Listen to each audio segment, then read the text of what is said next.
Zakayo Nyambane. I represent Gusi Professionals and Business Trust in Kenya. He's not a relative of the other Zakayo. Okay. Who else is here? Okay. Thank you. My name is Meshak Odede. I am representing Azimio Communication Team. Well done. Good afternoon. Good afternoon. My name is Nelly Chepkemoi. I am a young leader with the Azimio Coalition and serving with the comms team as well. Congri. Thank you. Hello, my name is Ken Babu. I'm the National Youth Chair of the Democratic Action Party of Kenya and also serves in the Azimio Coalition Communication Team. Well done. Review. I think that, yeah. Good afternoon. My name is Vivian Ta. I'm a member of ODM and I'm happy to be here. Well done. Thank you. Okay. Zach. All right, members of the press, my name is Zach Kinuthia. I represent an allied of interest, but I'm here for Party of National Unity. Thank you. Thank you. Good afternoon. I'm Nora Bosibori. I'm part of the Azimio team and I represent the young leaders. Well done. We have an MP.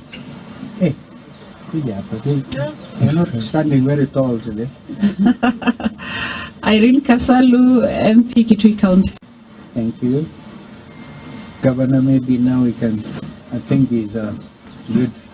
I think the rest I can mention. With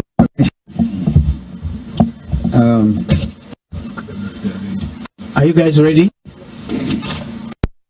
To get ready, I'm sure you know the chair of the economic team, Azimio, Governor Muredi, and thank you so much for wonderful work. And now, before we get to that, Senator Sifuna, Secretary General of ODM, and one of our sharpshooters, literally, striker, number 9, and Senator Wambua, Senator also from Kitui, and also Deputy Minority Leader in the Senate. So, have I left out anybody? No, we are there. Are you guys ready? Good. We actually make this statement further to the one that was issued by our party leader, the Honorable Raila Amolo Odinga, on the matter of the budget, very important matter, for which he received unnecessary criticism, some of them empty threats. So this is a statement by Azimio La Umoja One Kenya Coalition Party on June 14th, 2024, and entitled Kenya Kwanza Regimes 2024-2025 Budget Estimates and Finance Bill 2024 are a monumental betrayal of public trust. Good afternoon and thank you for honoring our invitation to attend this important press conference.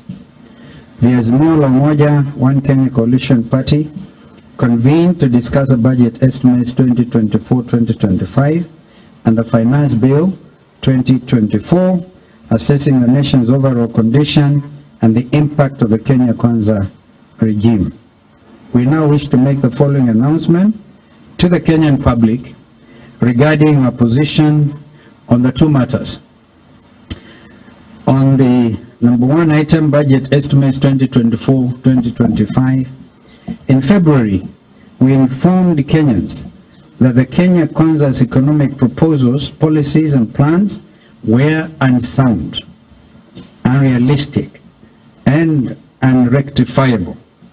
This regime's preference for self-interest over the nation's well-being is evident in the review of the 2024-2025 budget estimates.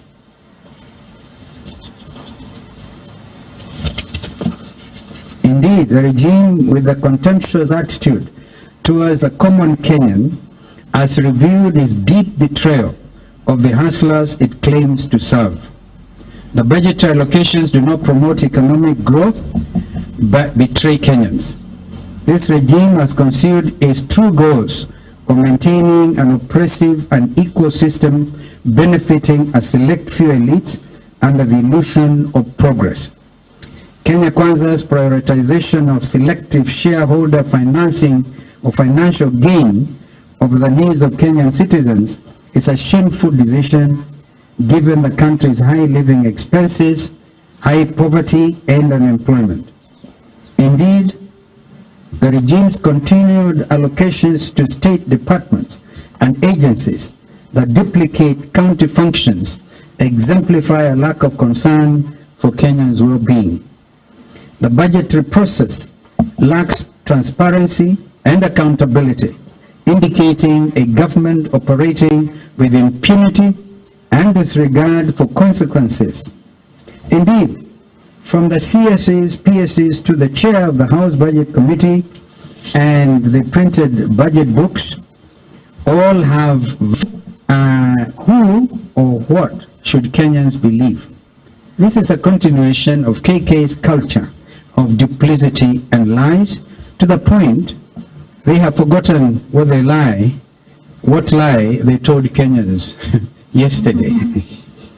The Kenya Kwanza regime's 2024-2025 budget, despite its lofty and imprecise private jets and transporting obscenely large delegations overseas in the name of benchmarking that they could not borrow or learn how these nation states have actually been reducing taxes to stimulate economies and be able to create jobs. This is actually all of that benchmarking is short of puzzling. The headline in one of the UK papers, which is basically the elections are next month in the UK, and both the Conservatives and Labour are overdoing each other and showing which of the two formations will reduce taxes. And it is the opposite in our country. This, justly to please their Washington masters, is exemplified by the absence of genuine public consultation and supervision. And by Washington masters, of course, you also know that is where the Bretton Woods are actually based. Lest you think we are attacking any other regime, we are not. It is our contention that despite the budget estimate 2024-2025 hyperbole, flowery language, and complicated figures, it simply does not stimulate economic activity. It does the opposite and seeks to tax every adult Kenyan 24,000 shillings more, additional to all what we all know as, for example, the housing tax and the very lean pay slips. Ladies and gentlemen, this can only be termed as a reckless race to the bottom. I don't know how many times C.S. Ndungu repeated the words bottom up, bottom up. So became so boring. Kenyans have lost touch with that kind of phraseology. Do not take our word for it.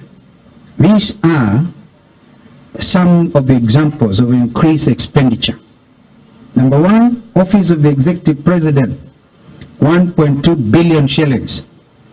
Office of the Deputy President, 678 million shillings. Minister of Defense, 11 billion shillings. Additional. All these additional. Foreign Affairs, 1.4 billion. National Treasury, 6 billion. One wonders what the Treasury has to spend this money for. Minister of Transport, 1.3 billion.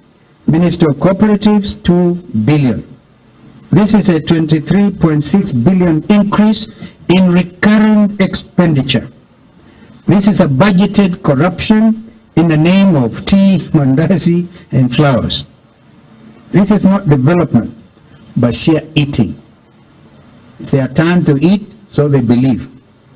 Further, we highlight the following misplaced allocations. Number one, the National Treasury has 26 billion more in the name of development. Two, the State Department for Devolution has an increase of 2.6 billion in development expenditure. If this regime believes in the success of devolution, then these funds should form part of the equitable share to the county governments. Number 3, the State Department of Housing has been allocated an additional 72 billion shillings. This is higher than that of 10 counties combined. What is a line item 1071, 1066, 00, or is it the sign of the beast, some wonder? Strategic response, this is what it is. That particular line item is entitled Strategic Response to Public Initiatives. Strategic Response to Public Initiatives. That comes to 2.5 billion shillings. If that is not budgeted corruption, what is it? Who amongst you learned members of the media and even learned friends in the legal fraternity can tell us what the meaning